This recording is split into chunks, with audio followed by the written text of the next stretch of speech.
come to Andrew Smith's studio, Mariah's studio in Hull. And the first question I'd like to ask you is, which piece of work did you choose from the collection and why? I chose the Thomas Jones buildings in Naples with the north-east side of Castel from the 1790s. They're a series of works done by Thomas Jones when he was living in Naples for about a year, I think, and they were done very straightforward subject matter: walls, windows, recesses in the walls, holes in the walls, in actual fact. All of them looking at the rooftops and without the ground. That's the kind of thing that separates them out from any of his other work and from other work being done at the time. At the time, artists were going out and looking at the beauty of the past and the grand views. So this was really unusual for someone to be painting really mundane, everyday views. But as you say, they're on paper, so they're not his main work. Absolutely. Yeah, most of them, I think all of them are oil on paper. And they were, as I say, a very small, quite a very series of paintings that were done, sketches, just before he left Naples. They were done. And I found out that, in actual fact, the infrared reading of the work, there was extensive underdrawing on this painting.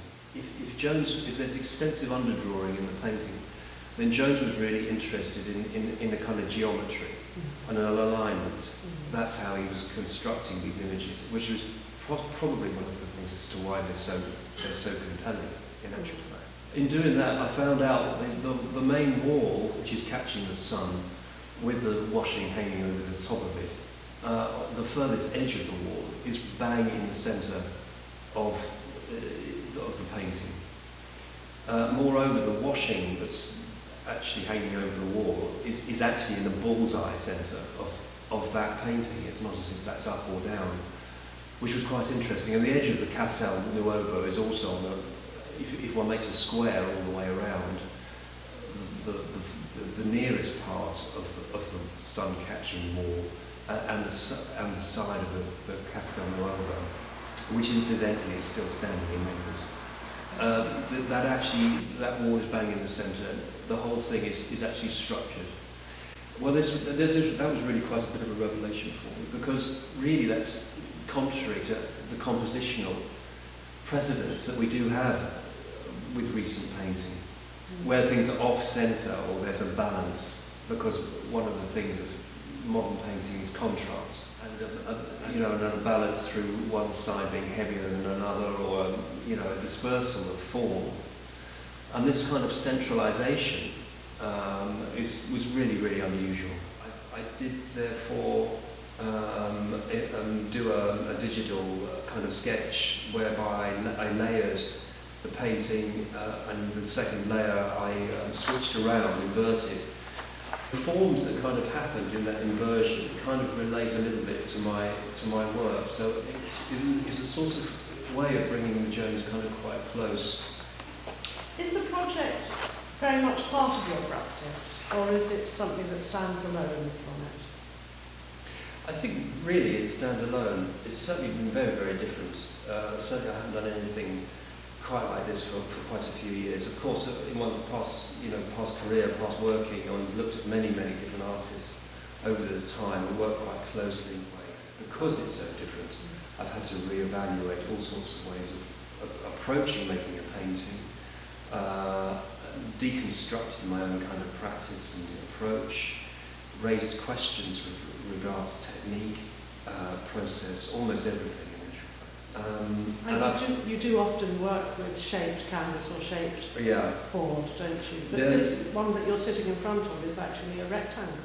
And quite right to raise that. I mean, ever since about 97, 98, I have worked with shaped canvases, just added to the dynamic of the painting.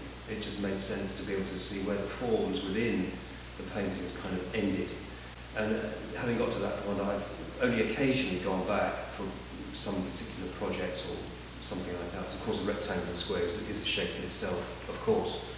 But with this final painting for the project, I did go back to the rectangle. And I think that is really a lot to do with Thomas. We're looking at the Thomas Jones Naples series and their format, and that rectangular format. It just seemed I wanted to kind of take that on board for that final one. What process and methods are you using for these paintings? These are oil on board, all of this series of 6 paintings. So on several sections, I've really consciously tried to build up the layers of the paintings. I think in a similar kind of way, not to kind of sort of replicate, but just to find a different way of working. And what I found is in doing that kind of layering and having this sort of occasional crossovers of where one layer on top of another colour creates a different colour. Where it doesn't quite fit a section, you of course create a sort of slight kind of shadow effect, and that's kind of something which I think is strongly kind of referencing Jones. Yes, the edges are very important, how they meet each other, aren't they? Definitely the horizons of colour, as I call them. I mean, usually with my painting, it's one area of colour on a white prime surface, and that saturation of the colour. I mean, I work with oil because, I think it's the premier paint, but I like it. The process that I've got, the method that I've got, means that the paint stays all very close to how it's literally comes out of the tube. And like that absolute kind of freshness, even though the paintings have been worked on quite extensively. How does the process work in your art? Is your work process driven? Yeah, it's very process driven, and the paintings are, they're not pre-planned at all in any kind of a way. I make the supports myself, either big stretchers which have canvas on them, or the board which I've kind of cut out. And I have an idea with regard to the shape as to what might make a good painting, but by the time I've come to prime everything and prepare it, I've forgotten any kind of ideas I have. So I'm starting always cold with like a blank sheet of paper, as it were. I'll set off either using a colour scheme that I arrived at from a previous series, or some colours that I kind of recall, and I think, well, I'll try and get back to that one. One or two colours are then put on the painting, and it's from that kind of balance or structure that I kind of, find a pictorial way. But it's completely to do with mixing the colour here on the palette and then applying onto the painting. There's very little mixing on the painting that takes place. Quite often it does happen regularly, is that I find a colour which is worked very well on several different paintings, because I always work in series, so I've always got more than one on the go at one time, and that colour will filter its way through several different paintings, and will often run out, and I can never mix the exact colour again, so I've got to make sure, especially on the larger works, that I've got enough to cover a particular colour. As I progress with this series, which do look really non-figurative, I did feel I did want to put in kind of figurative elements that were really kind of almost directly referencing the Thomas Jones painting. So there are kind of almost drawn shadows and drawn elements. I mean, in this painting, for example, you've got this allusion to a kind of a shadow from the top section, which is a completely sort of artificial kind of a device. I wouldn't normally put that in, although that three-dimensional aspect of the paintings is quite a feature of the work. Tell me about your colour, because you've got lots of colours in here, and yet the Jones is very muted in colour, really. Very few colours and quite very subtle colours. Yours are quite zingy in their colour. How's that come about? Yeah, I mean, people do say, well, where does all this bright, where do these fully saturated colours come from, and why, it must be in one's sensibility somewhere. I think it's a really good question, because in a lot of ways with these, I've actually really tried to subdue the colours. in actual fact, and that's a feature of these paintings, especially in one or two of them. Yes, I can see the one with the washing, but it's become tonally more subdued, even though there are strong colours. You know, there's something just sort of beautiful about burnt sienna and raw umber, which I use anyway, because you get that lovely olive green. You know, raw umber and cadmium yellow gives you that beautiful olive green, which I use in any case.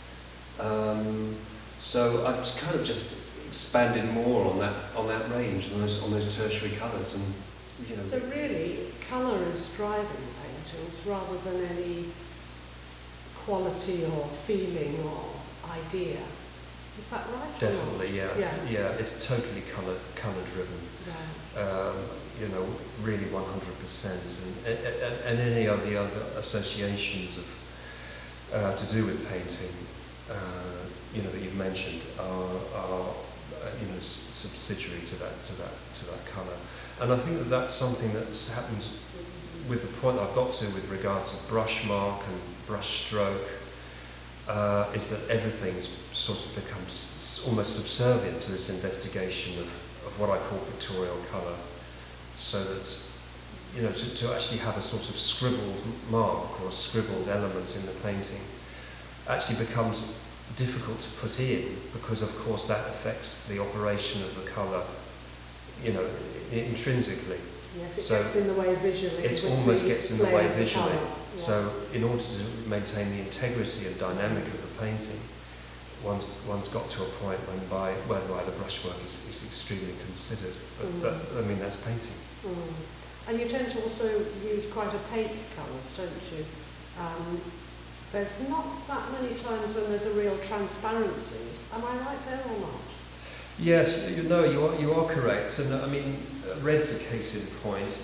And of course, red really, well, you would put that over a, you know, yellow ochre or something, because it's a semi-transparent colour. So you would get the brush mark showing very, very well, showing through if it was just one kind of layer. Quite often, I will build the red up, for example. Build that colour up a little bit, just to sort of maintain its kind of, to maintain that opacity. But also the primed, you know, the white primed canvas is also important to the operation of the final colour, because whatever's underneath the paint will affect the visual appearance of that paint. It's sort of like hidden. It's what's revealed and what's hidden, I think, in the paintings that's kind of interest to me. I don't care for the term abstraction at all, or abstract painting. I've never seen my work as being abstract at all. And I do like that sort of reference to the, you know, to the underlying, to the hidden, what's visible and what's hidden, and I like that kind of play. That's really what the painting is about. Do you see your studio as part concept or just a physical space? I think it's part concept, without a doubt. I mean, my work is about, you know, colour and light. And the studio is about colour and light. It's impossible to separate it out, you know. I call it my laboratory of light. It has 8 very high windows on all sides of the building, so it's not just a conventional north-facing light. The light's actually changing throughout the day. Do you see your studio as a sanctuary? But I don't see it as a sanctuary, no, I don't think so. It is a workplace, it's really, I mean, I think it's a bit like being, maybe like being on a stage for an actor or something. It's somewhere where you've got to work and where things are sort of, issues are confronted. I've been fortunate sometimes to be able to work, you know, for a block for maybe 1 or 2 weeks. The kind of process that I'm engaged with when I can get to that sort of point is a different kind of a space. Quite focused, quite concentrated. Yes, and also you've got these high windows without any real views, have you? So you are in a very enclosed, it's quite, very light, nice space, but it's a very enclosed space in a lot of ways. So you could feel quite hermit-like almost. Yeah, I mean, I quite like that for the work, but I think it would not suit a lot of people. What do you feel about work when it leaves the studio? Do you care about that? Or? I do care about that, yeah. I mean, when they go, and it's great to know where they're going, and if somebody. I don't sell a tremendous amount. I don't have a gallery that represents my work. So, interestingly, for the Retake project, the big drawing that I did, which is featured, on the blog, I was able to show that in Castoria Contemporary Art in Naples in December, and that's entered the collection of the Contemporary Art Museum there, which is I'm absolutely thrilled with that. It's tremendous. I couldn't imagine for anything better.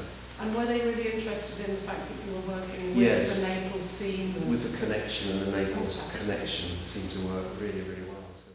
What do you like about working in North Wales? I like the space in Wales, the space to create work. Do you mean the physical space of the landscape, or just the space of the I do, both, in actual fact. I mean, I did have a studio in London. I had a couple of studios in London, one of which was the big Carpenter's Row Studios, the famous Carpenter's Row Studios in Stratford, East London. And I found those big blocks of studio complexes actually slightly difficult to work in and be with. Lots of kind of closed, boxed-in studios with closed doors. It didn't fit with me at all.